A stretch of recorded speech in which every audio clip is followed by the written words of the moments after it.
हे भगवान 18 अरब काण्ड केपी शर्मा ओलीको मान्छे जसले आजसम्म जोगाएर राखेको थियो।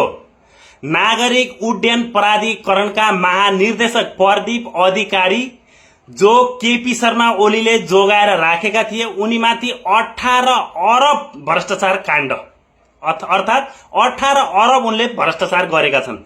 1800 करोड यानी 18 अरब उनीमाथि अहिले अनुसन्धान अन्तिम चरणमा पुगिसकेको छ। यति बेला तिनी नागरिक उड्डयन प्राधिकरणका महानिर्देशक भनिने भ्रष्टाचारीका नाइके केपी शर्मा ओलीका प्रिय पात्र अहिले सेटिङ मिलाइरहेका छन्। कहाँ कता के गरेर हुन्छ उनी सेटिङ मिलाउँदैछन्। समाचारहरू छ्यापछ्याती आइसकेको छ।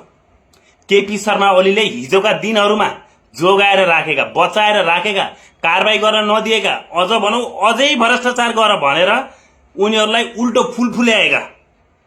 अस्ति भर्खरै एउटा अर्को नेता भट्टचन भन्ने मान्छेले पनि लगभग 1 अरब हानेको थियो 98 करोड सहकारीको है।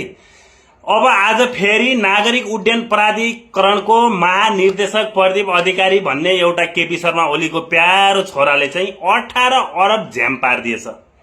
हे भगवान, भ्रष्टाचार पनि यति गरेका रहेछन् यिनीहरूले। यति सानो देशमा यत्रो भ्रष्टाचार।